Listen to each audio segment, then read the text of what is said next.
सच्चिदानंदरूपाय विश्वोत्पत्त्यादिहेतवे तापत्रय विनाशाय श्रीकृष्णाय वयं नमः. जयांचे केले स्मरण होय सकळ विद्याचारी करण तेची वंदुनी श्रीचरण श्री गुरूंचे ते नमस्कारोने आता. ओम नमो ज्ञानेश्वरा करुणा करा दयाळा तुमचा अनुग्रह लादलो पावन झालो चराचरी. मी कळा कुसरे काहीच नेने बोलतो वचने अति भाविका एका जनार्दनी तुमचा दास त्याची आस पुरवावी. ओम नमो जी आद्या वेद प्रतिपाद्या जय जय सुसंवेद्या आत्मरूपा देवा तुची गणेशो सकलार्थमती प्रकाशो म्हणे निवृत्ती दासो अवधारी जोजी. हे शब्द ब्रह्म अशेष तेची मूर्ती स्वेश जेथ वर्ण वपो निर्दोष मिरवत असे. स्मृती तेची अवयव देखांगिक भाव तेथ लावण्याची ठेव अर्थशोभा. अष्टादश पुराणे तिची मणिभूषणे पदपद्धती खेवणे प्रमयरत्नांची. पुंडलिक हृदय विठ्ठल श्री ज्ञानदेव तुकाराम पंढरीनाथ भगवान की जय. माऊली ज्ञानेश्वर महाराज की जय. जगद्गुरु श्री संत तुकाराम महाराज की जय. सब संतन की जय. भगवती श्री ज्ञानेश्वरी ज्ञानेश्वरीमध्ये अध्याय 6वा आणि 6व्या अध्यायामध्ये भगवंत अर्जुनाला योग त्या ठिकाणी सांगत आहे. योग म्हणजे आत्मसंयोग. अशा प्रकारचा योग सांगत असताना कालपर्यंत आपण विचार असा केला की ज्या ठिकाणी अर्जुना त्या गावाला तुला जायचं आहे आणि त्या गावाला जाण्याकरता त्या स्वरूप स्थितीला पोहोचण्याकरता तुला अष्टांग योग त्या ठिकाणी सांगत आहे. आणि तो करण्याकरता तुला काय करावं लागेल तर सर्वात आधी आपल्याला त्या ठिकाणी पवित्र स्थान त्या ठिकाणी शोधावं लागेल. आणि ते पवित्र स्थान त्या ठिकाणी शोधून काय करायचं की त्या स्थानावरती आपण आसन घालायचं. मग ते आसन घालत असताना काय करावं तर त्या आसनावरती आधी आपण त्या ठिकाणी दर्भ जो आहे ते दर्भ त्या ठिकाणी खाली पसरावं. दर्भ पसरल्याच्या नंतर व्याघ्रचर्म म्हणा मृगचर्म म्हणा या दोन्हीपैकी त्या दर्भावरती आथरावं. आणि ते अंथरून झाल्याच्या नंतर एक चांगलं असणारं वस्त्र आहे मऊ, असं मऊ असणारं वस्त्र त्या असणाऱ्या चर्मावरती आथरावं आणि त्यामध्ये आपण वरती बसावं. असा विचार सांगत असताना कालपर्यंत आपण पाहिलं की ते स्थान माऊली सांगतात कशा प्रकारचं असावं. तर विशेष आता बोले जल भगवंत म्हणतात मी आता विशेष अशा प्रकारचा विचार त्या ठिकाणी सांगणार आहे. परी तो पण सांगत असताना परी ते अनुभव उपयोगा जाईल आणि तो सांगितलेला विचार तेव्हाच उपयोगा जाईल जोपर्यंत तुला त्याचा अनुभव येणार नाही. म्हणून तैसे एक लागेल स्थान पाहावे. आणि अर्जुना ते अनुभव येण्याकरता तुला काय करावं लागेल एक असणार ते स्थान तुला त्या ठिकाणी पाहावं लागेल. म्हणजे त्याचा शोध घ्यावा लागेल. कसं स्थान त्या ठिकाणी शोधलं पाहिजे त्या स्थानाचं महत्व सांगताना जेथ आरानोके चेने कोडे बैसलिया ओठो नावडे वैराग्याची दोन्ही वचडे देखील याजे. ज्या स्थानावरती आरानोके चेने कोडे म्हणजे मनाला त्या ठिकाणी आपल्या इच्छेनुसार चांगल्या प्रकारचं समाधान व्हावं. ज्या ठिकाणी बसला असता उठून आवडे म्हणजे उठूशीच आवडत नाही, उठूशी वाटत नाही. वैराग्याची दोन्ही उचडे देखील याजे. आणि ज्या ठिकाणी बसल्याच्या नंतर आपल्याला जर सामान्य वैराग्य असेल तर ते सामान्य वैराग्य नाही, वैराग्याची दोन्ही म्हणजे दुप्पटीनं अशा पद्धतीचं वैराग्याचा जोर त्या ठिकाणी चढतो म्हणजे वाढतो. कसं देखलिया जे जे असणारं स्थान पाहिल्याच्या नंतर वैराग्याची दुनीव म्हणजे वैराग्या ठिकाणी दुप्पट होण्याचा चांगल्या प्रकारचा जोर येतो. त्या स्थानावरती सांगत असताना जो संती वसविला ठाव संतोषाशी सावो मना होय उत्सव धैर्याचा.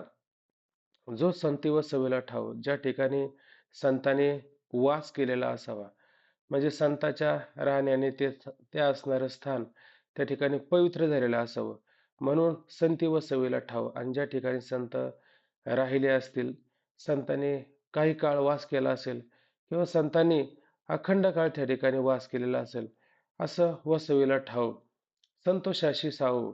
आणि जे स्थान त्या ठिकाणी काय संतोषाला सावो, म्हणजे आनंदाला, हर्षाला, सुखाला ते काय सहाय्यकारी होणारा असावं. तेवढंच सहाय्यकारी होणारा असावं का? एवढंच नाही, उलट मना होय उत्सव धैर्याचा. आणि जो साधक आहे त्या साधकाच्या मनाला धैर्याचा उत्सव, म्हणजेच त्या ठिकाणी काय प्रोत्साहन देणारं असावं, सहाय्य करणारं त्या ठिकाणी असावं. अभ्यासूची आता त्या स्थानामध्ये काय परत आणखी महत्व सांगतात. अभ्यासूची आपण याते करी, हृदयाते अनुभववरी, ऐशी रम्यपणाची थोरी अखंड जेत. त्या स्थानावरती जे आपल्याला अभ्यास करायचा आहे, तो अभ्यासच आपल्याकडून काय त्या स्थानावर गेल्याच्या नंतर अभ्यास करून घेईल, किंवा ते स्थानच आपल्याकडून अशा पद्धतीचा आपल्याकडून अभ्यास करून घेईल. आणि हृदयाते अनुभववरी, आणि हा अभ्यास आपल्याला होत आहे किंवा अभ्यासाचा आपल्याला अनुभव येऊ लागतो. म्हणजे कसा अनुभव येतो, की तो अनुभव एकदा आपल्या अंतःकरणामध्ये आला की काही केला तो अनुभव जात नाही. म्हणजेच हा अनुभव जणू काही आपल्याला त्या ठिकाणी वरतो, म्हणजे त्याची माळ घालतो. म्हणजे आपलं काय करतो तो अंतःकरणाचं वरण त्या ठिकाणी करतो, म्हणजे त्याचा स्वीकार करतं. असा स्वीकार केला की तो अनुभव हृदयातून काही जात नाही. आयशी रम्यपणाची थोरी अखंड जेथ.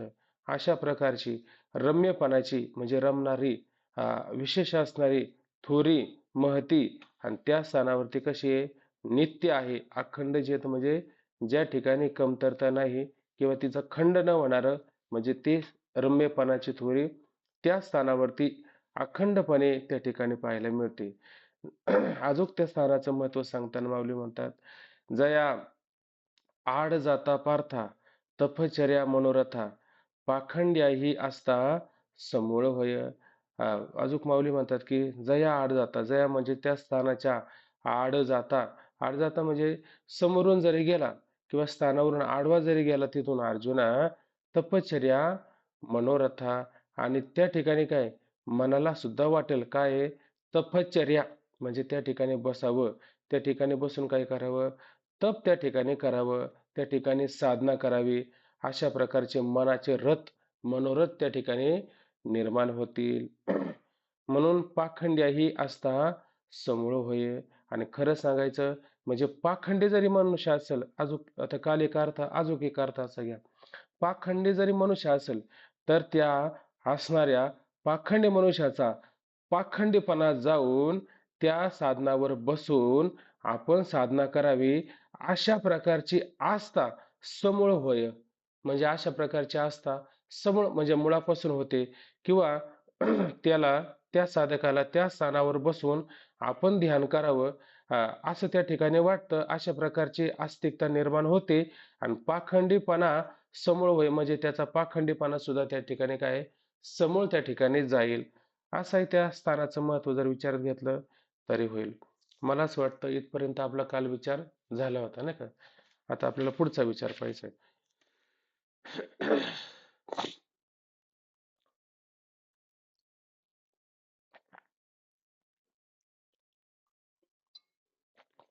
आता आपण काल थोडा पाखंडीपणाचा विचार काल पाहत होतो. पाखंडीपणाचा, आता हा पाखंडीपणा म्हटलं की जसं काही ते आपल्या हृदयालाच टोचल्यासारखं होतं. कधी कधी पाखंडीपणा म्हणजे ढोंगीपणा तो आपल्या ठिकाणी सुद्धा आपल्याला पाहायला मिळत असतो. आणि असा असणारा हा पाखंडीपणा सहजासहजी मनुष्याच्या ठिकाणी कधी जात नाही. हा पाखंडीपणा मनुष्याच्या ठिकाणी घर करून राहत असतो.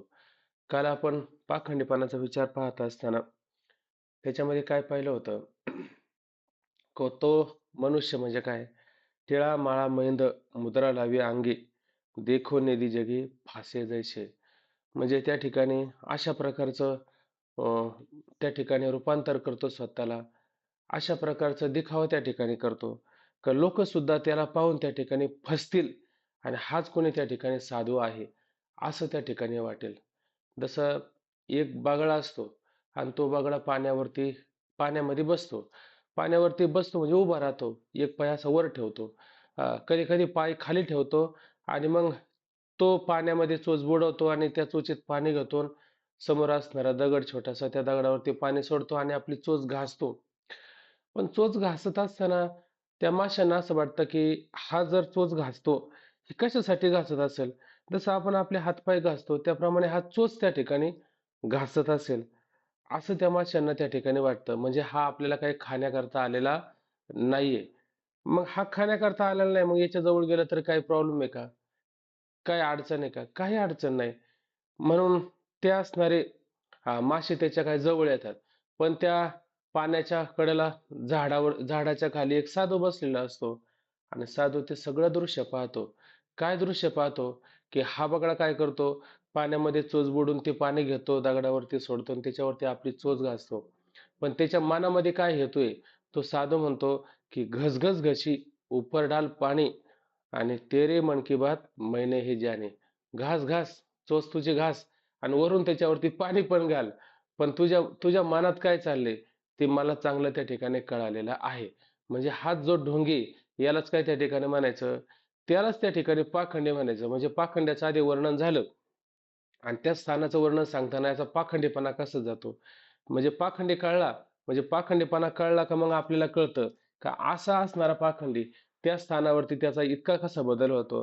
तर त्या पाखंड्याचं वर्णन करताना जसं तुकोबराय म्हणताय की नाही, की हे सगळे जगतच काय त्या ठिकाणी, हे सर्व जगतच ब्रह्मरूप आहे. अवघे ब्रह्मरूप रिता नाही ठाव आणि प्रतिमा तो देव कैसा नव्हे. सगळं ब्रह्मरूपच आहे. रीता म्हणजे शिल्लक असं कुठं ठिकाण आहे का? विठ्ठल जळी स्थळी भरला, रीता ठाव नाही उरला. म्हणजे शून्य स्थावर जंगम यापुनी राहिलं सकळ. ही संतांना काय आलेली असती? दृष्टी आलेली असते. आणि संतांनी त्या असणाऱ्या परमात्म्याला भावाच्या बळावरती काय सगुण केलेलं असतं आणि तो सगुण झालेला असतो. तुका करुणे खळे हरिदासे. खळं करणं म्हणजे मोठ्या प्रकारचा अट्टहास करणं, सायास करणं, कष्ट करणं आणि ह्या सायासाने काय करून त्या परमात्म्याला त्यांनी सगुण रूपाला आणलेलं असतं. पण मग त्या पाखंडी लोकांना मान्य असतं का? आपल्या मती पाखंड्या म्हणजे ते सुरात सांगत असताना म्हटले, अवघे ब्रह्मरूप रीता नाही ठाव, प्रतिमा तो देव कैसा नव्हे, भाव नाही तया सांगावे ते किती, आपल्या मती पाखंड्या. म्हणजे ते काय, आपल्या मती आपल्या बुद्धीप्रमाणे काय करतात, कसला देव आला आणि कसला काय आला, मग देव नाही काय नाही काय नाही, मग काय काहीच नाही म्हणले, बस जन्माला आलो ना बस जगायचं, काय एवढंच जगायचं. देहा ते आपण ती मानती, विषया ते भोगमंती, या परतेन स्मरते अनेक काही. यापेक्षा अनेक ते काही स्मरण करतात का? अनेक कशाची आठवण करतात का? अनेक कशाची आठवण करत नाही. जीव तोची देव, भोजन ती भक्ती आणि मरण ती मुक्ती पाखंड्याची. मरण ती मुक्ती पाखंड्याची. हा बस, मग हे पाखंड्याची मुक्ती अशी सांगितली. मरण आलं म्हणजे मुक्त झाला बस. याच्यापेक्षा त्यांना मोक्ष दुसरा कळत नाही. म्हणजे आपल्या मते आपल्या मनाला वाटल त्याप्रमाणे पिंडाच्या पोषके नागविले जन आणि लटके हे केले पुराण वेद. पुराणाला वेदाला त्याने लटकं केलं, खोटं केलं. मग मनाला येईल ना तसं त्या ठिकाणी काय पिंडाचं म्हणजे ह्या शरीराचं पोषण करायचं. त्यांना फक्त शरीर रक्षावे हा धर्म बोलती. फक्त शरीराचं रक्षण करावं हाच धर्म बोलते. शरीर रक्षावे हा धर्म बोलते. पुढे म्हटले पिंड पोसावे हे आदमाचे ज्ञान. हा पिंड म्हणजे हे ज्ञान कोणाचं आहे? आदम. आदम म्हणजे कोण? ढोंगी. आदम म्हणजे कोण? पाखंडे. हे सगळं लक्षण कोणाचं आहे? या पाखंड्याचंच त्या ठिकाणी लक्षण सांगितलेलं आहे. म्हणून म्हणतात असा जो त्या ठिकाणी पाखंडी का नाही, त्या पाखंड्याचं सुद्धा काय परिवर्तन होऊ शकतं. पाखंड्याला काय खायला लागतं? ते सगळं सोडून देतो. तसं ते शुकर पाहिलं का नाही? शुकर. शुकर म्हणजे काय? डुक्कर. डुक्कर काय खातं? हा डुक्कर माहिती आहे का? शहराच्या ठिकाणी राहणाऱ्या माणसाला माहिती आहे डुकराला काय लागतं. तो कोबरा म्हणले शुक्राशी विष्ठा माने सावकाश, मिष्टान्नास त्याशी काय गोडी. शुक्राला काय आवडतं? ती जास्त आवडतं आहे का नाही? विष्ठा फार आवडते आहे का नाही? आणि मिष्टान्नाची त्याची काय गोडी, म्हणजे परमार्थाची त्याला काही गोडी आहे का? बरं, ध्यानाची त्याला काही गोडी आहे का? साधनाची त्याला काही गोडी आहे का? नाही. ते म्हणले मिष्टान्नाशी नाही, शुक्राशी विष्ठा माने सावका, असं मिष्टान्नाशी त्याची काय गोडी, तेवी अभक्ताशी आवडे पाखंड. बोललं की नाही? आता काय काय नाव आली त्याला, परत अभक्त सुद्धा नाव आलं, ढोंगे सुद्धा नाव आलं, किती तर्कवादी सुद्धा नाव आलं, किती त्याला नाव आहे. म्हणजे ही सगळी नाव कोणाची? त्या असणाऱ्या पाखंड्या पुरुषाची. त्याला तुकोबराय मैंद सुद्धा म्हणतात. मैंद पंढरीशी आला, म्हणजे हा पाखंडी कुठं आलाय? पंढरपुरामध्ये हा पाखंडी आलेला आहे. यारे यारे लहान थोर, या ती भलती नारी नर, हे करता करता आहे ना, त्याच्यामध्ये हा मैंद, हा पाखंडी सुद्धा त्या ठिकाणी काय आलेला आहे. म्हणून तुकोबराय म्हणले आम्हाला कामच एवढे का हे जे पाखंडीपणा करतात की नाही, यांना पाखंडीपणाला घालवायचं, यांना समूळ नष्ट करायचं. एवढंच धर्माचे पालन करणे, पाखंड खंडन, एवढंच आम्हाला त्या ठिकाणी काय आहे, काम आहे. म्हणजे काय काम करायचं? या पाखंड्याचा पाखंडीपणा घालायचा. म्हणजे पाखंडीपणा घालायचा का पाखंडी सुद्धा घालवायचा? पाखंडी नाही घालवायचा, पाखंडीपणा घालायचा. जे खळांची व्यंकटी सांडो. माऊली म्हणतात फक्त वाईटपणा त्याचा नष्ट हो, आणि तो खळपणा गेला की मनुष्य त्या ठिकाणी देवरूपच आहे. त्याच्यामध्ये कोणत्याच प्रकारचा दोष नाही. जग अवघे देव, ऐक नाही. मुख्य उपदेशाची ठेव, मुख्य उपदेश झाला पाहिजे. सगळे जगच देवे. मग जनतरी आम्हा देव परे हा निंदितो स्वभाव. मग जग अख्खं देव जरी असेल, पण आम्ही निंदा करतो. कशाची निंदा करतो? त्याच्या असणाऱ्या स्वभावाची निंदा करतो. कारण हा स्वभाव जो असतो की नाही, हा स्वभाव आत्म्याचा असतो का जीवाच्या जीवपणाचा असतो? तर जीवाच्या जीवपणाचा. म्हणजे त्याने काय आपल्यावर काही संस्कार केलेले, त्या संस्काराचा हा त्याच्या ठिकाणी परिणाम असतो. म्हणून आम्ही त्या असणाऱ्या शुद्ध चैतन्याची कधी मत्सर, कधी द्वेष कधीच करत नाही. मग कशाचा मत्सर, कशाचा दोष करतो? त्याच्या ठिकाणी असणारा जो स्वभाव आहे, त्या स्वभावाचा त्या ठिकाणी आम्ही द्वेष करतो. त्याचा स्वभाव घालावा असं आम्हाला वाटतं, बाकी त्याचं काहीच घालावं वाटत नाही. म्हणून निंदा कशाची केली? परी हा निंदितो स्वभाव. तुकोबराय म्हणतात की नाही, तुका म्हणे तुम्ही क्रोधासीन यावे आणि स्वभावे करावे काय कोणी. कधी कधी एखाद्याचा स्वभाव असा असतो, काही जरी म्हणलं का हा पाखंडीपणा, हा ढोंगीपणा सोडून दे. तुला खरं कळलं का? त्या ठिकाणी खरं कळलंच नाही, पण कळल्याचा आव आणतो. हे सोडून दे ना, कशासाठी करतो हे सगळं? पण त्याला सुटत नाही. काही झालं तरी त्याला सुटत नाही. तो दिखावा करायचा, तो सोंग करायचा, तो करतच असतो. बरोबर आहे की नाही? याचा सोंगपणा, याचा ढोंगीपणा. तुकोबराय म्हणतात की तुका म्हणे वज्र भंगे एक वेळ, कठीण हा खळ तया होणे. म्हणजे हा खळ कसा असतो? कठीण असतो. म्हणजे वज्राला पाहून मागं पाहिलं की नाही, मोठमोठे पर्वत सुद्धा काय हालायला सुरुवात करतात, घाबरतात पर्वत. माग ते सापाचं आणि गरुडाचं वर्णन सांगताना, जसा साप गरुडाला पाहिला का त्याला भीती वाटते, तसं पर्वताला पाहिलं का वज्राला पाहिलं का पर्वताला भीती वाटते. ऐक नाही. पण तुकोबराय म्हणतात ते वज्र सुद्धा एक वेळेस भंगेल, त्याला सुद्धा चिरा पडेल, त्याचा सुद्धा नाश होईल. पण ह्या मात्र पाखंड्याचा कधी नाश होणार नाही. यांचा पाखंडीपणा आणि काही जरी झालं तरी मात्र जाणार नाही. पण माऊली काय म्हणतात, अहो ते स्थानच इतकं पवित्र आहे का, इतकं स्थान पवित्र आहे, त्या स्थानावरती हा जर पाखंडी गेलाच तर याचा पाखंडीपणा काय समूळ जेथ, समूळ त्या ठिकाणी निघून जाईल. थोडा पण राहील का? थोडा सुद्धा राहणार नाही. त्या अंधाराने असा विचार केला की चला आता सूर्यनारायणाचं जरा दर्शन घेतलं पाहिजे. बऱ्याच वर्षापासून हे सांगतात लोक, म्हणे सूर्यनारायण नित्य दर्शन देणारा आहे, म्हणून घेऊ दर्शन. किती प्रयत्न केला म्हणजे त्याला त्या ठिकाणी अंधाराला त्याच्यापर्यंत जाता येईल? जाताच येणार नाही. म्हणजे त्याचा अंधारच नष्ट होऊन जाईल त्याच्यापर्यंत जायचं म्हणल्यावर. तसं या पाखंडेपणाच्या ठिकाणी जो पाखंडेपणा आहे, या पाखंडेपणाची आस्था निघून जाते. आणि कोणती आस्था येते? त्याच्या ठिकाणी काय, मला साधना करावी अशा प्रकारची आस्था त्या ठिकाणी निघून, अशा प्रकारची मला साधना करावी असं त्याला वाटेल.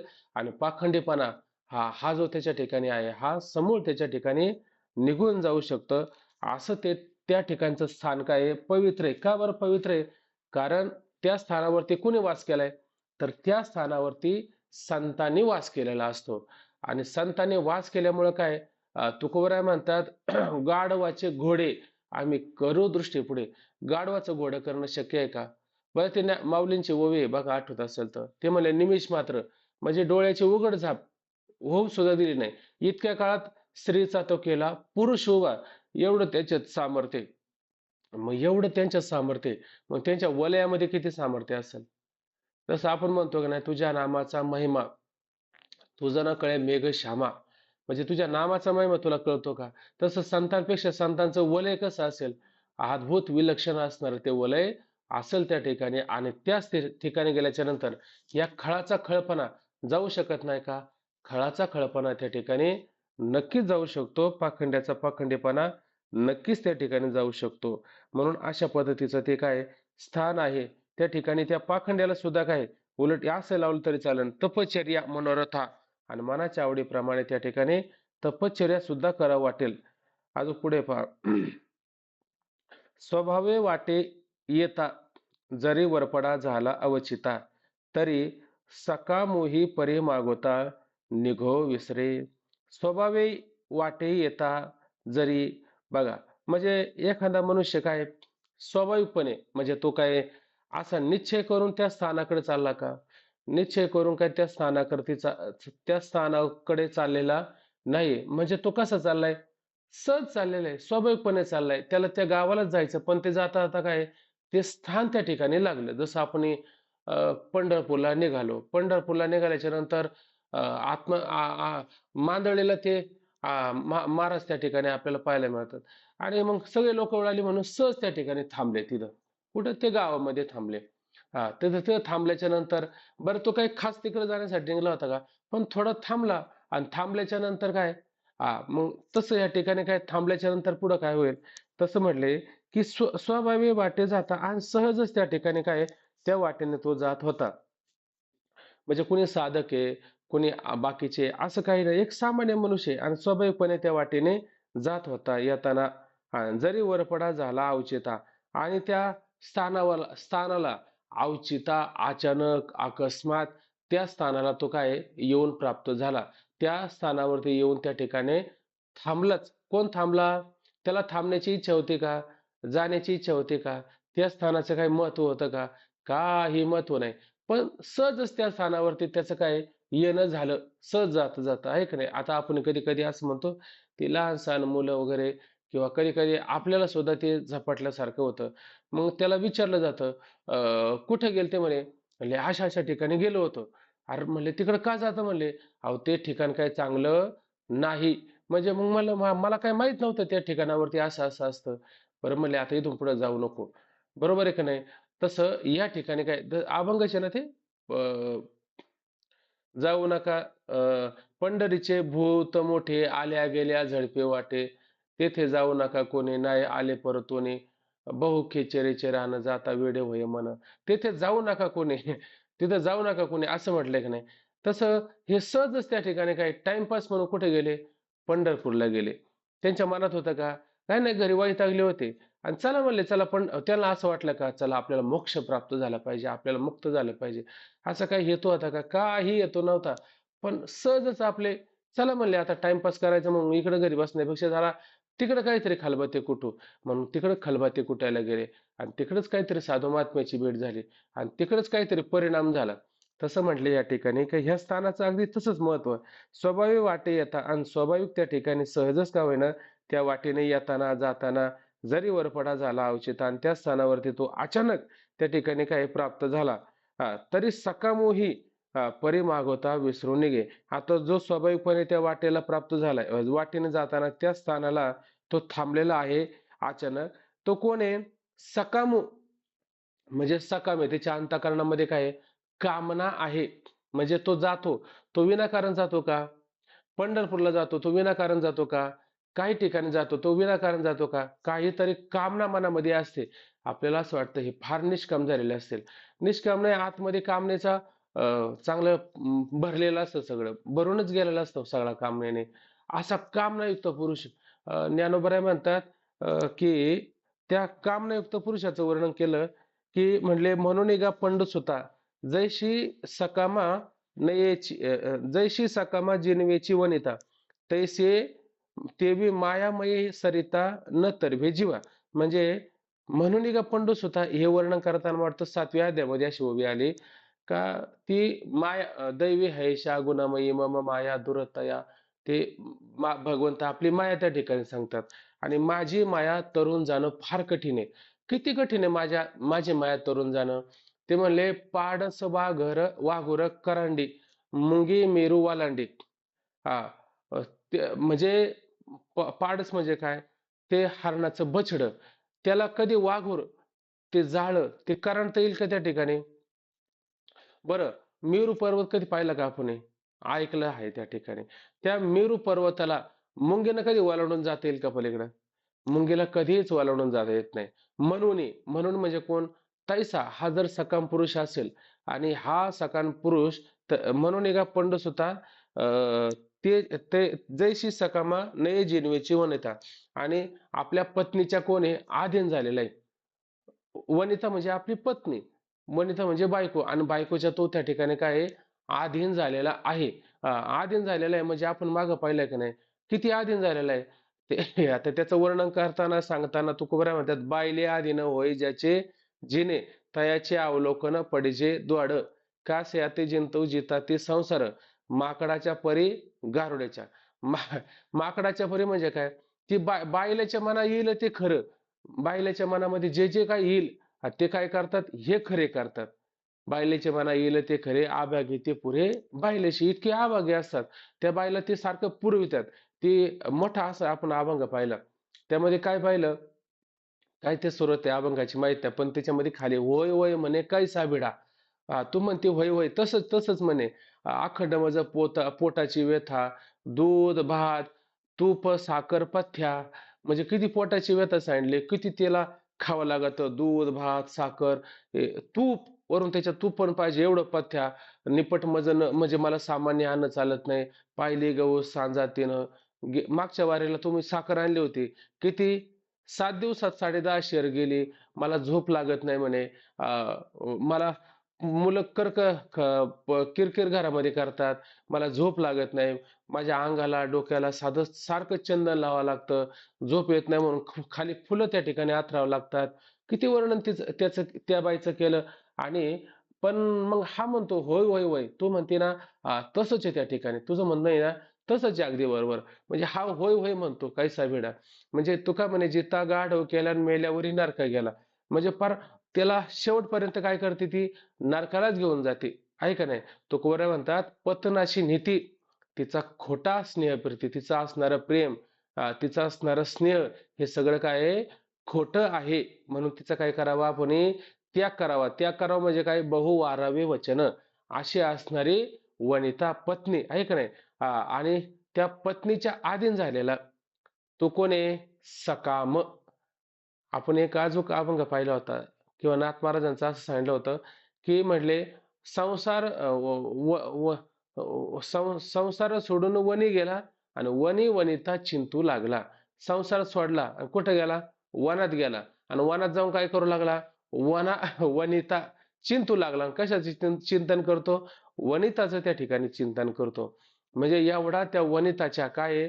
अधीन झालेला, न जिनवेची वनिता, म्हणजे त्या वनितेला, पत्नीला, त्याला मात्र जिंकता येत नाही, असा असणारा सकाम. आता मी फक्त एवढ्यातला सकाम सांगितला. म्हणजे लोक फक्त एवढ्यातच सकाम असतात का? काय काय म्हणतात, ती पत्नी जाऊ द्या, सगळं जाऊ द्या, मला प्रॉपर्टीच पाहिजे. हे पण सकामच आहे ना. बरं, काय म्हणतात, जाऊ दे, ही प्रॉपर्टी नको, वनिता नको, मला काही घेणं देणं नाही. मला फक्त म्हणते, संसारी जन्मी जे यज्ञाधिक कर्म कीजे, मग स्वर्ग सुख भोगे जे मनोहर जगी. मग मला काय जो भोगायचंय? स्वर्गाचं सुख त्या ठिकाणी भोगायचं. कसं? मनसोक्त त्या ठिकाणी भोगायचे. मग तो सुद्धा सकाम नाही का? तो सुद्धा सकाम आहे. अशी सकामाची आता उदाहरणं काढायला गेलं तर आपल्याला वेळ पुरणार नाही. आणि ओव्याला काही जास्त पाणी लावण्याचं काही कारण नाही, सरळ सरळच ओव्या आहे. म्हणून काय घ्यायचं, की असा असणारा सकाम पुरुष आहे. आणि त्या स्थानाचं महत्व सांगायचंय. तर म्हणले, स्वभावे वाटे येता, आणि स्वाभाविकपणे सहजच का होईना त्या वाटेने येताना जरी वरपडा झाला अवचिता, आणि त्या ठिकाणी तो त्या स्थानाला सहज जरी प्राप्त झाला. कोण प्राप्त झाला? सकाम. परी सकामोही परी मागोता, निघो विसरे. आणि तो इतका सकाम आहे. सकाम म्हणजे साऱ्या कामना अंतःकरणामध्ये भरलेला आहे. हे करू का ते करू, ते करू का ते करू, नुसत्या कामना अंतःकरणामध्ये भरलेला आहे. आहे का नाही? मग ज्याच्या अंतःकरणामध्ये काम नाही, तो मनुष्य किती चंचल असेल बरं. जसं माकड पाहिलं की नाही, माकड किती चंचल असतं. मग त्या माकडाला काय पाजले म्हणे, सुरा म्हणजे दारू पाजले. आता ते माकड किती चंचल होईल, किती चंचल होईल आहे का नाही. आणि त्या माकडाला त्या दारू पाजली आणि त्याच्यामध्ये जर विंचू चावला तर किती चंचल होईल. त्याला त्याचं आता वर्णनच करू शकत नाही, इतकं त्या ठिकाणी माकड चंचल होईल. मग एवढं चंचल झालेलं माकड एका ठिकाणी कधी शांत राहील का? एका ठिकाणी कधीच शांत राहू शकत नाही. ते एक अशी कथा सांगितली जाते, धोंडा महाराज देगलूरकरांची कथा होती. ते परंपरेने सांगतात, चैतन्य महाराजांची मी ऐकली. ते म्हणले ते माकड आणि माकडणीचा संसार सुरू झाला. आणि माकड माकडणीचा संसार सुरू झाल्याच्या नंतर जास्त नाही आता पाणी लावायचं. त्याच्यामध्ये त्या माकड माकडणीचा संसार सुरू झाल्याच्या नंतर माकडाने काय करायचं, नवऱ्याने काय करायचं, कष्ट करायचे, काम करायचं. आणि माकडाने काय करायचं, आपलं घरदार वगैरे काय बाकीचं असेल ते पाहायचं. असं पद्धतीनं चालता चालता काय काळ निघून जातो. ते चित्र तयार करतो ना, ते खेळता खेळता हा जातो कामावून येतो, मस्तपैकी ती डबा वगैरे करून देते. हा एक दिवस याला उठायला उशीर होतो. आणि उशीर झाल्याच्या नंतर मग पटपट पटपट गडबड करतो, उठतो, आवरतो, आणि पळतच जातो ऑफिसला. जाता आता इकडे तिकडे गाडी वगैरे काही पाहत नाही. गाडी पाहत नाही, तो गाडी खाली त्याचा अपघात होतो. आणि ते माकड असं मरून पडतं. मग ती माकडीण त्या ठिकाणी येते. आणि आल्याच्या नंतर काय करते, मोठा आक्रोश त्या ठिकाणी करते, आरडाओरडा त्या ठिकाणी करायला, विलाप करायला सुरुवात करते. हा, मग आता त्या माकडाने काय करायला पाहिजे, आता ते मरण पावलंय ना. मग मरण पावलंय म्हणजे तेवढं शांत राहिलं पाहिजे का नाही. ते असं मेलेलं माकड, त्याने ते अभिनय तसा करावा का नाही. पण असा अभिनय करता करता सुद्धा काय, आग असं थोडं थोडं खाजतच राहतं. म्हणजे त्याचा चंचलपणा जातो का, किती सकाम असं म्हणजे त्याचा स्वभावच असतो त्या. तसं ह्या सकाम पुरुषाचा काय, त्याला एक ठिकाणी थोडं सुद्धा थांबू वाटत नाही. तो थांबतच नाही. त्याला एखाद्याला किती चांगलं जरी ठिकाण दाखवलं, थोड्या वेळ पाहतो आणि चला चला, मला आता उशीर झालाय, मला नाही थांबूशी वाटत, नाही आपलं मला घरीच जायचं, मला हेच पाहिजे, मला तेच पाहिजे. इतका सकाम त्या ठिकाणी असतो. असा सकाम झालेला पुरुष त्या स्थानावर गेला, त्याला सुद्धा काय आहे, वरी मागवता, बरोबर ना, निगो विसरे. म्हणजे त्याला त्या ठिकाणी, हा, त्याच्या इच्छा कधी पूर्ण होत नाही. पण इथं निरिच्छ होतो ना, इच्छा विवर्जित त्या ठिकाणी होतो. म्हणजे इथं आता इथून निघायचंय आपल्याला, याचं सुद्धा त्याला त्या ठिकाणी काय आहे, विसर पडून जातो. कोणाला, त्या सकामाला, आहे का नाही, अशी अवस्था होऊन जाते. पुढे पहा. आयसेनी न राहात या ते राहावे, भ्रमतया बैसवी, थापटुनी चिववी, विरक्ती ते. पहा म्हणले काय, आयसेने न राहत या ते राहावी. आता खरं पाहायला गेलं तर आशे त्या ठिकाणी जे काय आहेत, आता हे याचं वर्णन केलं की नाही, हा सकाम सुद्धा तिथं राहील का, हा सुद्धा राहण्यासारखा नाही. पण त्याला राहावंच वाटत नाही. त्याला इकडून तिकडं तिकडून तिकडं सारखं फिरावं वाटतं. एका ठिकाणी त्याला राहवत नाही. काही काही लोक असे असतात, त्यांना म्हणा इथं बसा, तर ते इथं बसणार नाही. इथून बसल तिथं बसल, तिथून बसल तिथं जाईल. असं त्याला सारखं एका ठिकाणी कधी राहणार नाही.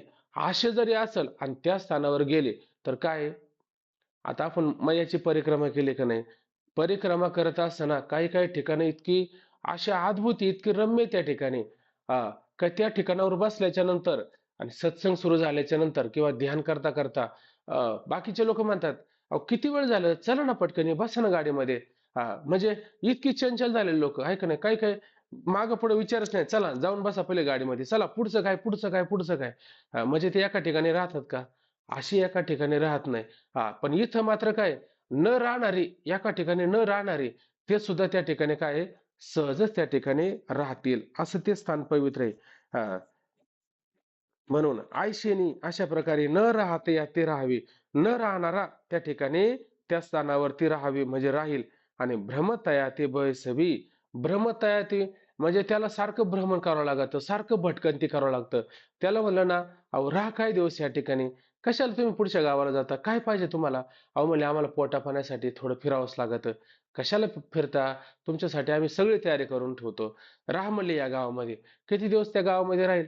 ज्याला सवयच लागली ना सतत भटकंती करायची, हे गाव नाही तर ते गाव, ते गाव नाही तर ते गाव, ते गाव नाही तर, त्याला म्हणलं ना का राहत नाही. अहो काय करणार आहे, मला पण वाटतं एका ठिकाणी बसावं, पण स्वभावच असा झाला की चार गाव फिरल्याशिवाय आम्हाला राहत नाही. असं सारखं भटकंती करणारं जरी असेल, त्याला सुद्धा काय आहे, त्या स्थानावरती बस स्वस्तपणे निश्चितपणे तिथं बसावं असं त्याला वाटेल. म्हणून भ्रमतया ते बसवी. भ्रम म्हणजे भ्रमण जरी केलं ना, भ्रम नाही म्हणजे भ्रम शब्दाचा अर्थ काय होतो? भ्रम म्हणजे संशय, भ्रम म्हणजे शंका. इथं भ्रमण करा म्हणजे लक्षात येण्याकरता, म्हणजे मग तुम्हाला असं वाटेल की हे भ्रम म्हणजे संशय असं होईल, तेव्हा इथं भ्रमण शब्द केला तरी चालेल. वैसवी आणि त्या ठिकाणी त्याला बसायला, कारण ते स्थान त्या ठिकाणी ठरेल. अजून पुढे म्हणले, थापटून चेववी विरक्ती ते. अजून काय म्हणले माहितीये का? त्या ठिकाणी थापटून चेववी. थापटून म्हणजे आपण लहान मुलं आहे का नाही, त्याला जर झोपवायचं, मग काय करतो आपण? ते जागेला काय करतो? झोपवतो. पण इथं चेववी म्हणजे काय? इथं जाग करणे. म्हणजे हे स्थान काय करतं? थापटुनी. म्हणजे त्याच्या ठिकाणी काय? विरक्ती नाही अजूक. हे बसण्याकरता काय पाहिजे आपल्याला? वैराग्य झालं पाहिजे ना. वैराग्याशिवाय ह्या गोष्टी कळतील का आपल्याला? या गोष्टी वैराग्याशिवाय कळू शकत नाही. ज्याला वैराग्य नाही, तो सगळीकडे फिरणारा असेल. म्हणजे हे सगळं वरचं वर्णन केलं की नाही, न बसणाऱ्याला बसायला लावीन, तर भ्रमण करणाऱ्याला फिरायला लावीन, तो सकाम असणारा पुरुष आहे, त्याला सुद्धा त्या ठिकाणी ते स्थिर करेल. हे सगळं काय? हे स्थान त्याच्या ठिकाणी हे वैराग्य निर्माण करतं. कशा पद्धतीनं थापटून म्हणजे त्याला त्या ठिकाणी बसायला लावेल. सारखं बस, बस, बस, उठूशीच वाटणार नाही. म्हणजे हेच त्या ठिकाणाचं काय महत्व आहे, त्याला थापटायचं काम करतं. आणि थापटून काय करतं? काय जागं करतं? वैराग्य जागं करतं त्याच्यामध्ये. आपल्याला थापटलं लहान मुलाला की ते काय करतं? झोपी जातं. पण इथं झोपी नाही जात, इथं जागं करतं. काय जागं करतं? त्या असणाऱ्या पुरुषांच्या ठिकाणी वैराग्य जागं करतं. हे अर्थ लक्षात घेतला तरी चालेल. आणखीन दुसरा, आता याच्यामध्ये काय होतं, ह्या सोप्या सोप्या सहज ओव्या आहे ना, याचे आणखीन कितीतरी आपल्याला मनाला असे, आता तुम्ही आता काल एक ओवी पहा, त्या ओवीचा काल एक अर्थ लागेल, आज असं वाटतं याचा अर्थ असा पण होईल. म्हणजे याचे अर्थ थोडे थोडे बदलत राहतात. ते लीलाचे माऊलींची या ठिकाणी. म्हणून म्हणले, थापटुरीचे विरक्ती ते. अशा प्रकारे विरक्ती, वैराग्य आणि त्याच्या ठिकाणी काय थापटून त्या ठिकाणी जागे करेल, किंवा वैराग्याच्या ठिकाणी डबल वैराग्य म्हणजे दुप्पटपणा दोनवी चढे, म्हणजे आहे का नाही, वैराग्याला त्या ठिकाणी काय इथं वरतीच ओवी आली ना, आहे का नाही, वैराग्याशी दुनिव चढे देखल्याचे. आणि अशा पद्धतीनं जर सामान्य वैराग्य असेल, तर थापटून ते ते स्थान काय तुमच्या ठिकाणी दुप्पट असं वैराग्य करेल. किंवा हे सकाम जरी पुरुष असेल, तरी त्याच्या ठिकाणी काय त्याला थापटून ते वैराग्य त्या ठिकाणी निर्माण करतील, किंवा त्या वैराग्याला त्या ठिकाणी ते स्थान जाग करेल. एवढं त्या स्थानाचं काय महत्व आहे. हा. हे राज्यवरी सांडेजे, मग निवांत येथेची बाई असे जे आयशे शृंगारी हा ही उपजे देखत खेळ. हे राज्यवरी सांडेजे, मग निवांत येथेची बैशी जे. हे आता आपल्याकडे काय आहे, तो एका ठिकाणी थांबतो का, एका ठिकाणी बसतो का? ना एका ठिकाणी थांबतो, ना एका ठिकाणी बसतो. बसूशी वाटत नाही का? मोठं राज्य आहे असं समजा, मोठ्या राज्याचा कारभार आहे. मग राजाला एका ठिकाणी थांबणं शक्य आहे का? ज्याच्याकडं एक क्षत्रिय राज्य म्हणजे सार्वभौम्य असणारं राज्य आहे, मग त्याच्याकडे किती संपत्ती आहे, किती ऐश्वर्य आहे त्याच्या ठिकाणी. बरं, आपण इथे भरचूची कथा ऐकली का नाही? भरचू कुठं पाहिलं आपण? चौथ्या तरंगामध्ये, बरोबर ना? का 6व्या तरंगात पाहिला भरचू? भरचूची कथा 5व्या तरंगात पाहिली ना? बस एवढं तरी लक्षात राहिलं तरी भरपूर झालं, आहे का नाही? 5व्या तरंगामध्ये काय आहे? भरचूचं वर्णन, म्हणजे ज्याला नेव होत नाही त्याने काय करायचं, ते परमात्मा ध्येय करायचं, म्हणजे ध्यानाचं साधन करायचं. मग ते भरचूची कथा सांगली, मागचं नाही सांगायचं. तो भरचू त्या स्थानावरती बसला होता. त्या स्थानावरती बसल्याच्या नंतर का स्थानावर बसला, आता त्याचं कारण आहे, त्या राजदरबारामध्ये ते काही काही मंत्री, त्याला अमात्य असं म्हटलं जातं, त्या अमात्याने काय केलं होतं, म्हणले हा राजा काय करतो, उठसूट काय करतो, फक्त भरचूचीच त्या ठिकाणी स्तुती करत असतो. आणि काही संकट आलं, काही काम आलं का, आम्हाला मात्र ते काम करायला पाठवतो. मग काय करावं, ह्या भरचूचाच आपण काटा काढायचा. मग काटा काढण्याकरता त्याने एक बंड तयार केलं होतं. बंड खरं होतं का? बंड खरं नव्हतंच. बंड काय होतं, खोटं खोटं तयार केलं होतं. म्हणजे आपण काय म्हणतो, हा तुम्ही आता काय करा, मोर्चा घेऊन या. मग त्या मोर्चामध्ये काय होतं, आपल्याला भरपूर लोक दिसतात, पण त्या लोकांना पैसे दिलेले असतात. आता राजकारण सुरू आहे का नाही, या राजकारणामध्ये काय, कोण काय देतं, कोण काय देतं, असं चालूच असतं त्याच्यामध्ये. म्हणजे काय, आम्हीच द्यायचं, म्हणजे 1000 500 थोडेफार पैसे द्यायचे त्या लोकांना, आणि काय करायचं, हे बघा हे एवढी लोक आमची, हे एवढी लोक आमची, एवढ्या लोकांनी आम्हाला मत दिलं. पण ते खरंच मत दिलेलं असतं का? ते खोटं खोटं तयार केलेलं असतं. म्हणजे हा सरळ सरळ काय पाखंडीपणा आहे. हा राजकारणामध्ये इकडे तिकडे सगळीकडे जाऊ द्या, आता कशाला ते नाव घ्यायचं आपल्याला. पण मला सरळ सांगायचं, म्हणजे त्या अमात्याने सुद्धा काय केलं होतं, त्यांना हे हे पद मिळावं, कुणाला? भरचूचं पद त्यांना ती गादी मिळावी. हा, म्हणून त्यांना असं वाटायचं की हे आम्हाला मिळावं आणि भरचूचं जावं आणि भरचूची राजा सारखी स्तुती करतो, ती आमची स्तुती करावी. म्हणून त्याने खोटं त्या ठिकाणी बंड त्या ठिकाणी तयार केलं आणि बंडवाल्याला सांगितलं होतं, जर हा भरचू आलाच तर काय करायचं?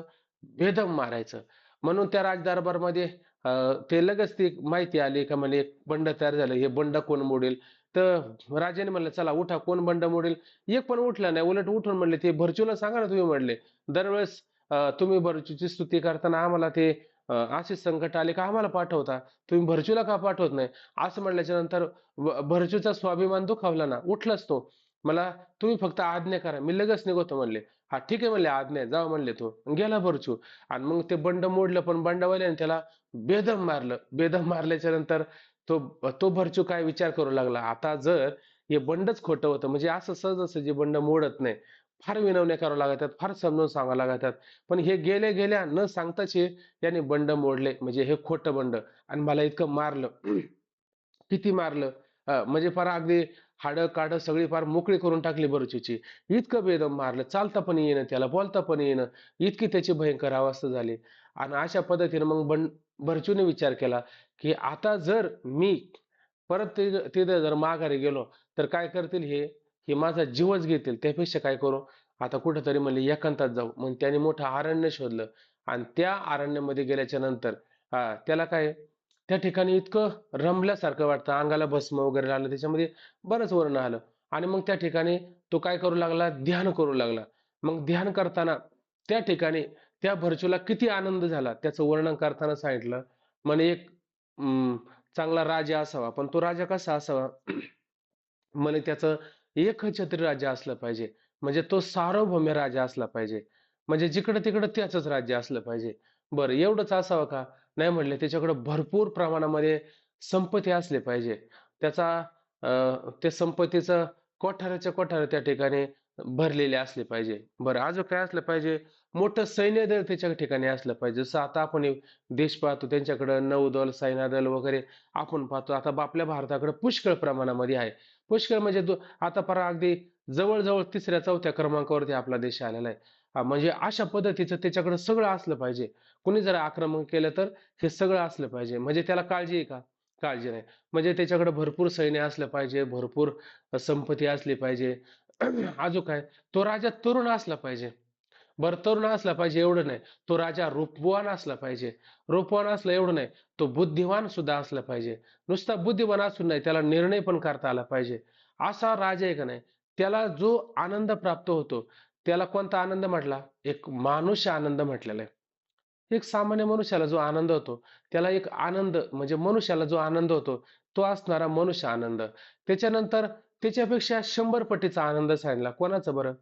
विचारसागरावाले गेले का निघून? विचारसागर शिकणारे कोणीच नाही राहिले का आपल्याकडे? बरं असू दे चला. त्याच्यानंतर आता ते विचारसागर ते काय होतं, ज्याने विचारसागर पाहिला ना त्याला सांगितलं का ते बरोबर मग लिस्ट काढतात. कोणाचा कोणाला किती आनंद झाला, कोणाला किती झाला. असू द्या चला. मग त्याला एक मानुष्य आनंद म्हटला जातो. त्याच्यापेक्षा 100 पट आनंद कोणाला होतो? म्हणले चांगलं गंधर्वाचं गायन ज्याला जमतं. गंधर्वाचं गायन कोणाला जमतं? तुम्ही लता दीदी पाहिले का नाही? ते गंधर्वसारखं गायन करायचं, म्हणजे गंधर्वाचं गायन जसं आहे तसं लता दीदींचं गायन असायचं. म्हणजे ती भारताची गायन कोकिळा होती, बरोबर की नाही? हा, तिला जो आनंद होतो की नाही, त्या राजापेक्षा तिला 100 पट आनंद होतो. त्याच्यापेक्षा 100 पट आनंद कोणाला होतो? देवगंधर्व जर असेल तर त्याच्यापेक्षा म्हणजे त्या सामान्य गायकापेक्षा त्यांना 100 पट आनंद असतो. त्याच्यापेक्षा 100 पट, त्याच्यापेक्षा मग आता ते इंद्र सांगितला, ते इंद्र सांगितल्याच्या नंतर ते बृहस्पती सांगितले. त्याच्यानंतर ते अं, बृहस्पती सांगितल्याच्या नंतर ब्रह्मदेव शेवटी सांगितलं. ब्रह्मदेव शेवटी सांगितला. म्हणजे सगळ्यांपेक्षा ब्रह्मदेवाला त्याच्यापेक्षा हजारो पटीनं काहीतरी आनंद. असं 10 जणांचं वर्णन केलं म्हणजे ह्या सामान्यापेक्षा त्यांना हजारो पटीनं आनंद असतो. 10 केल्याच्या नंतर 100, 100, 100 हजार होतात ना, इतका पटीचा आनंद. आणि त्याच्यापेक्षा ह्या सगळ्यांपेक्षा आनंद कोणाला जास्त होतो? का जो एकांती बसलेला आहे, निष्काम झालेला आहे, कोणत्या प्रकारची कामना अंतःकरणामध्ये नाही. हा, त्याला केवढा आनंद होतो? म्हणजे त्या ब्रह्मदेवापेक्षा हजारो पटीनं कुठं असतो? याला त्या ठिकाणी आनंद होतो. मग एवढा जर त्याला आनंद होत असेल, तर परत तो राज्यामध्ये जाईल का? त्या राजाचा तो प्रधान होईल का? तो म्हणून ते वावळून टाकावं राज्य. काय करायचं ते राजाचं आणि त्याचा प्रधान व्हायचं आणि त्याचा सेवक व्हायचं आणि रोज उठला की यांनी खोटं बंड करायचं आणि त्यांचा मार आपण खायचा. डोक्याला कटकट नाही तर खटखट द्या मरू द्या ते वावळून टाकावं म्हणे इतकं मला ह्या समाधीमध्ये काय आहे, आनंद होतो. म्हणजे तुमच्या लक्षात आला मुद्दा.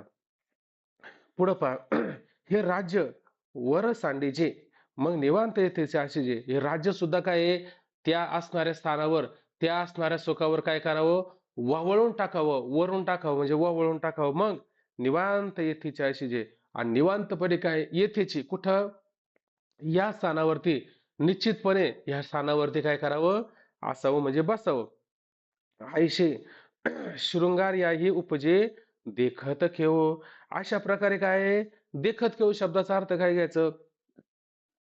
ठेव म्हणजे आहे का नाही, पाहिला क्षणी पाहता क्षणी काय आहे, हे आयसे आयसे म्हणजे अशा प्रकारे शृंगार्याही उपजे उत्पन्न होतं कोणाला, शृंगार्याही म्हणजे त्या याचा अर्थ काय घ्यायचा, काही भोगी मनुष्य असतात, भोगी आहे का नाही, काही भोगी म्हणा, त्याला विलाशी असं म्हणा.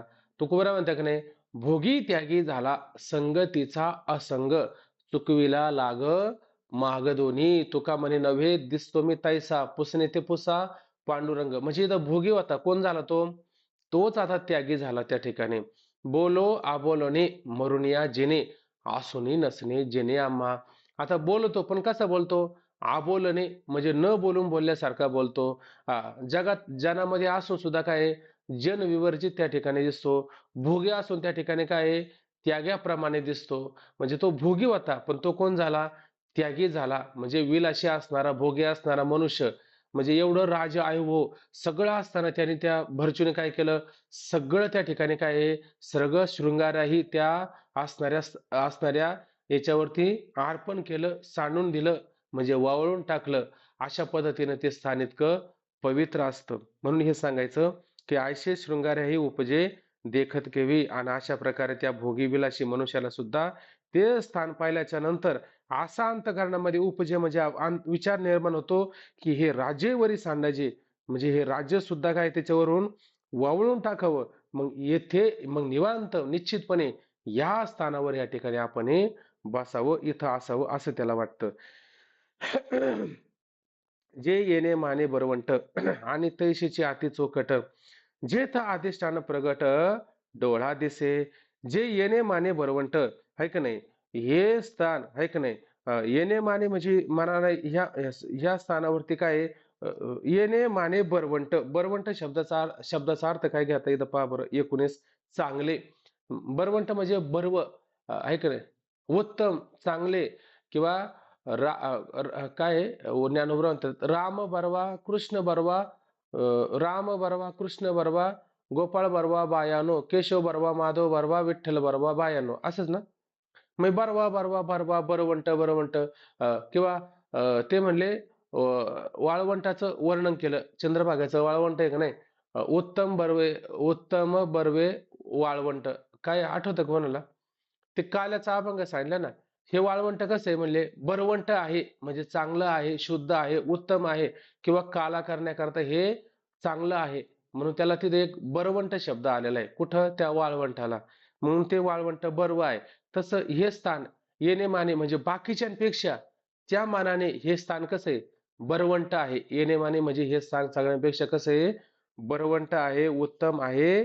त्या ठिकाणी ते स्थान कसं आहे, चांगलं आहे. बर. अजून काय म्हणलं, आणि तैशीची अति चोखट. नुसतं बरवंट असून उपयोगाचं नाही, ते चोखट असलं पाहिजे. चोखट शब्दाचा अर्थ काय घ्यायचा, त्या ठिकाणी अतिशय शुद्ध, अतिशय ते स्थान पवित्र आहे. म्हणजे ते त्या ठिकाणी कसं आहे, चोखट आहे. म्हणजे काही काही ठिकाणी स्थानं असतात, ती बरवी असतात पण ते शुद्ध असतात का, ते पवित्र असतात का? ते शुद्ध नसतात आणि पवित्र नसतात. आता मला असं म्हणायचंय, तुम्ही पंढरपूरला गेले आणि चंद्रभागेचं स्नान केलं, तिथलं पाणी घेऊन येता का पिण्याकरता? ते पाणी पिता का तुम्ही? ते पाणी पित नाही. मग ते पाणी पवित्र नाही का? ते पाणी पवित्र आहे, पण मग ते शुद्ध आहे का? त्याला शुद्ध म्हणता येणार नाही. ते कसं आहे, अशुद्ध आहे. त्याच्यामध्ये क्षार आहे, त्याच्यामध्ये काहीतरी बरंच वाहून आलेलं असतं. कशाला नाव घ्यायचं? आहे का नाही? म्हणून ते पाणी काय त्या ठिकाणी शुद्ध नसतं. पण ते ते तीर्थाचं स्नान आहे. म्हणून तीर्थाने काय ते पवित्र झालेलं असतं ते. बरं. आणि बिसलरीचं पाणी पाहतो की नाही आपण? ते पाणी कसं असतं?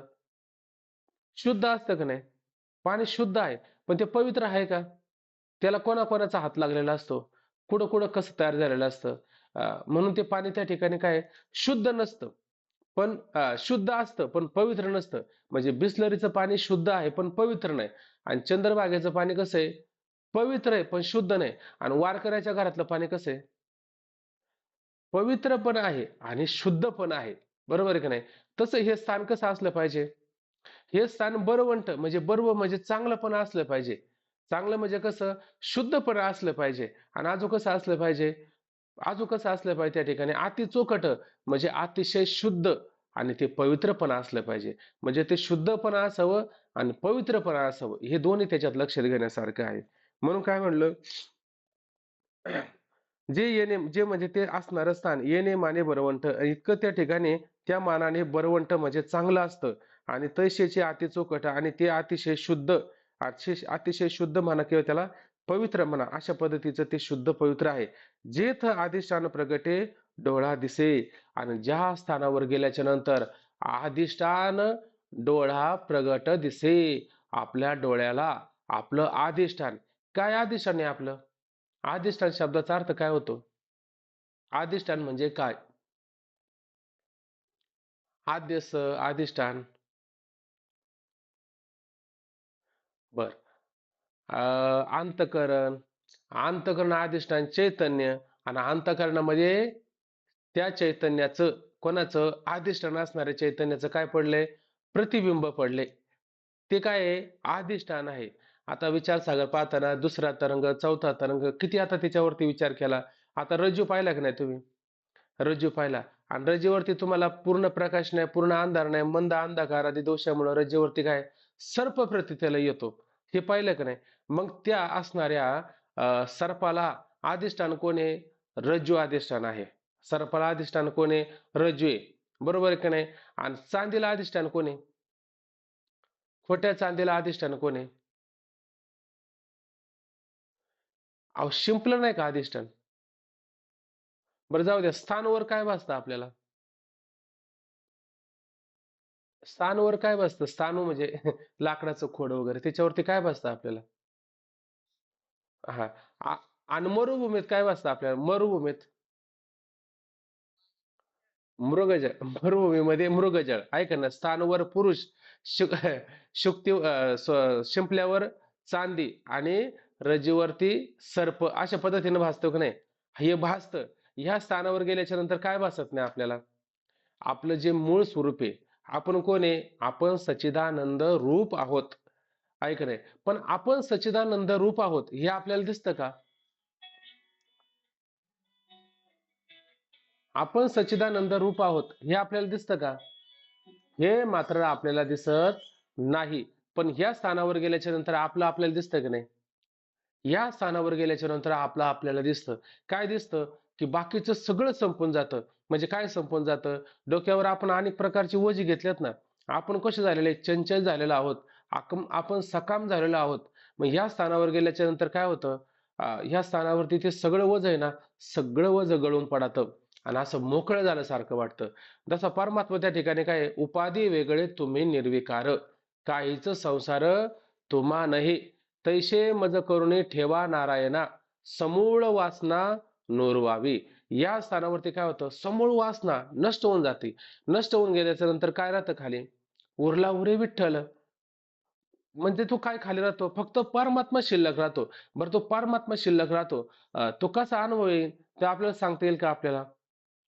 आपल्याला अनुभव, मुक्याला जर साखर खायला दिली, तर त्या मुक्याला म्हणावं, कशी काय लागली साखर सांग बरं? तो हु हु हु हु हु कसं सांगावं त्याने? सांगताच येत नाही. त्याला जसं सांगता येत नाही तसं या स्वरूपाची प्राप्ती झाली तर सांगा बरं हु हु हु काही सांगताच येत नाही. मग का असं होतं? कारण ते डोळ्याला दिसतं पण ते सांगताच येत नाही. अशी त्याची काय होते त्या ठिकाणी अवस्था होते. म्हणजे काय दिसतं? आपलं जे अधिष्ठान आपलं जे स्वरूप आहे आपण जे ब्रह्मरूप आहोत ते ब्रह्मरूपता आपलेच आपल्याला जाणवायला मिळते आणि इतका आनंद होतो. तुकोराच्या भाषेमध्ये तुका म्हणे खातो आनंदाचे लाडू आहे का नाही? घ्या रे हो नका चरफडी. तुम्ही असे तरफडत नका राहू घ्या आहे का नाही? आम्ही जे खातो ते घ्या किंवा आनंदाचे डोही आनंद तरंग आनंदाची अंग आनंदाची एवढा त्या ठिकाणी काय आहे, आनंद आपल्याला निर्माण होतो. कोणत्या प्रकारचा गुणदोष निर्माण होतो का? येतच नाही. तुका म्हणे आम्हा एकांताचा वास नाही गुणदोष अंगा येतं. कोणत्या प्रकारचा गुण कोणत्या प्रकारचा दोष त्या ठिकाणी मात्र आम्हाला प्रतीतीला येत नाही. इतकं त्या ठिकाणी काय मग गुणदोष त्या ठिकाणी प्रतीतीला येत नाही आणि गुणदोष कोणाचं कार्य आहे? गुणदोष हे त्या ठिकाणी अविद्येचं मायेचं कार्य आहे. ते संपूर्ण जातं. मग उरतो कोण? उरतो फक्त आपण त्या ठिकाणी उरतो. तुका करी जागा नको चाचपू वावगा आहे सतू आगा अंगी डोळे उघडी. हे डोळे उघडून पाहिलं की काय दिसतं? आपलंच आपल्याला स्वरूप त्या ठिकाणी दिसतं. आता किती ते आजूक आठवायला सुरुवात होते. माऊली काय म्हणतात? दर्पणी पाहता रूप न दिसे आपुले बापरक मादीवरू मज केले ऐसे. त्या गोपिकांची अशी अवस्था झाली का नाही? ते चाफे ओ चंदनो देवकी नंदनो वीर आवडे. तिला फार बाकीचं काही आवडतच नाही. तिला फक्त एक परमात्मा आवडतो. ऐक नाही चंदनाची चोळी केली माझ्या सर्व अंग पोळी. म्हणजे जेवढा काय उपचार करावा तुका म्हणे दुजा उपचार पीडा पूजा. दुसरा किती उपचार केला परमात्मेशिवाय सोडून तिला तो उपचार काय होतो? पीडा होती त्या ठिकाणी. अशी तिची काय होती अवस्था होती. म्हणजे इतकी परमात्मा स्वरूप होऊन जाती आणि ती परमात्मा स्वरूप झाल्याच्या नंतर त्या परमात्म्याला भेटण्याकरता निघती. पण जाण्याकरता तिने विचार केला माझा शृंगार वगैरे व्यवस्थित झालाय की नाही. म्हणून आरश समोर गेली आणि आरशामध्ये तिनं तिला पाहण्याचा प्रयत्न केला. तिला ती आरशामध्ये दिसेल का आता? दिसतच नाही. ती म्हणली दर्पणी पाहता रूप न दिसे आपुले. आपुले म्हणजे मी जीवपणा हे मला दिसतच नाही आता. बाप रखमादेवीवरू मज केले ऐसे. बाप रखमादेवीवरू मला असं केलं. म्हणजे मग मला काय दिसतं? मला फक्त हेच दिसतं. आत विठ्ठल, बाहेर विठ्ठल आणि मीच मज विठ्ठल भासत असे. आता दुसरं मला काही भासत नाही. म्हणजे हे रूप आपल्या डोळ्यांनी आपल्याला दिसतं का नाही? आणि अर्जुनाला कोणत्या गावाला जायचं होतं? ज्या गावाला जायचं होतं त्या गावाचा पत्ता इथे कुठं या ओळीमध्ये दिलेला आहे. म्हणजे प्रगट दिसते आदिशान आपलं जे स्वरूप आहे ब्रह्मस्वरूप ते आपल्याला आपल्या डोळ्याने ह्या ठिकाणी काय आहे अगदी व्यवस्थित त्या ठिकाणी पाहायला मिळतं. वेळ झाली आपली आता ना? वेळ झाली.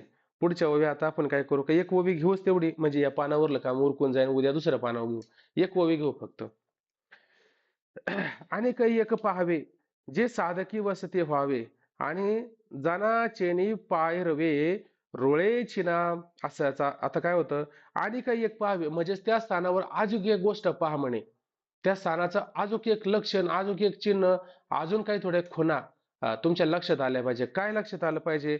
आणि काही एक पाहावं आणखीन एक गोष्ट त्यामध्ये पहा. काय पहा?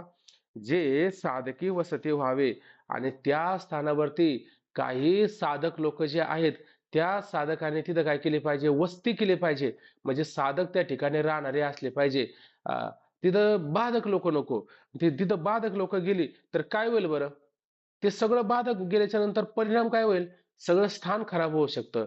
त्या स्थानावरती तसं वलय तयार होऊ शकतं. मग कोण गेलं पाहिजे त्या स्थानावरती? साधक असले पाहिजे. जसं आता बोराड्या, भामचंद्र हे डोंगर पाहतो की नाही त्या ठिकाणी साधक असतात. अशी ज्ञानेश्वरी घ्यायची, गाथा घ्यायची. 2-2 वर्षामध्ये, वर्षामध्ये ही ज्ञानेश्वरी अख्खी कंठस्थ होते. कंठस्थ होते. मग ही साधना काय सामान्य साधना आहे का? म्हणजे मग त्यांचं वलय काय तयार झालं असेल बरं त्या स्थानावरती? ते इतकं जबरदस्त वलय असतं. त्यांच्या वलयात जर गेलं, तर लगेच माणसामध्ये परिवर्तन होतं. एखादा साधू जर घरामध्ये आला तर आपलं लगेच बदल होतं. हे चला सगळं सगळं व्यवस्थित करा. साधू महात्मे घरात आलेत. मग साधू घरात यायचं म्हणजे जसं सूर्य प्रगट होतो की नाही, मग सूर्य प्रगट झाल्याच्या नंतर मागून त्याची किरणं येतात का सूर्याच्या पुढेच असतात? सूर्याच्या पुढं असतात. तसं हा साधू जर एखाद्याच्या घरात गेलं का लगेच पुढची तयारी असते. हे करा, ते करा, सावरा-सावरी, साधू महात्मा म्हणजे नीटनेटकं करायला सुरुवात होतात. का? त्याचं वलयच तसं असतं. तसं ते साधक आहे. त्या साधकांच्या ज्या स्थानावर ते साधकाने वास केला, त्या स्थानाचं इतकं वलय असतं, का याच्यामध्ये लगेच परिवर्तन घडायला सुरुवात होते. म्हणून म्हटले त्या साधन असं ते स्थान असं पाहावं, का ज्या स्थानावरती काही साधक त्या ठिकाणी राहिले असावे, त्या साधकाने चांगल्या प्रकारची त्या ठिकाणी साधना केलेली असावी किंवा ते साधक त्या ठिकाणी असले तरी चालेल आणि निघून गेले तरी चालेल, पण त्यांचं वलय मात्र त्या ठिकाणी असतं. म्हणून म्हटले जे साधकी वस्ती व्हावे आणि साधकांची त्या ठिकाणी काय आहे वस्ती केलेली असावी. साधक त्या ठिकाणी काही काळापर्यंत का होईना तिथं राहिलेले असले पाहिजे किंवा अखंड असले तरी चालेल. आणि तसेच जनाचेने पायरवे रुळेचे ना आणि त्याच्या ठिकाणी काय नसावं जनाचेने म्हणजे हे जे जगातले लोक आहेत का नाही यांना साधनेचं काही माहित नाही. त्याला साधनेतला एबीसीडी कळत नाही, क ख कळत नाही. म्हणजे त्याला साधना म्हणजे हेच काय कळत नाही. एखाद्याला म्हणलं ना, अहो आम्हाला अनुष्ठान करायचंय, ते डोळ्याकच पाहत राहतात. हे काय भांबवल्यासारखं होतो का? हा भांबवल्यासारखा करतो का? का तुला बरं वाटत नाही? तुला डॉक्टरकडे जायचं का? हे काय तू असं आदिष्ट अनुष्ठान करायचं, साधना करतो. तुला काय बरं नाही वाटत का? म्हणजे त्याला हेच कळत नाही. साधना काय असतं, अनुष्ठान काय असतं, आसन काय असतं, हे त्याला कळतच नाही. अशी त्यांची काय असते अवस्था असते. आणि अशी जर लोक आणि त्या स्थानावर गेले, तर ते स्थान मलिन नाही व्हायचं का? तुकोबाराय म्हणतात, की दुधाच्या घागरी आणि मद्याचा बुंद काही केल्या मग नव्हे शुद्ध. घागर कशाने भरलेली? दुधाने भरलेली. आणि मद्य किती आहे? एक थेंबरच मद्य टाकले. मला सांगा किती प्रयत्न केला म्हणजे ते दूध त्या ठिकाणी शुद्ध होईल बरं? ते दूध काही केल्या शुद्ध होणार नाही. तसं त्या स्थानावरती या अशी लोकांचं ये जा असेल आणि वर्दळ असेल, तर ते वर्दळीनं काय होईल ते स्थान? मळून जाईल ना त्या ठिकाणी, मलिन होईल ना. म्हणून त्या स्थानावरती कोण नसावं? त्या स्थानावरती अशी सकाम आता ते जाऊ दे ते बोलायचंच नाही. ते बोलायचं म्हणजे आपलं वाणीला काहीतरी शीन करून घेतल्यासारखं होतं.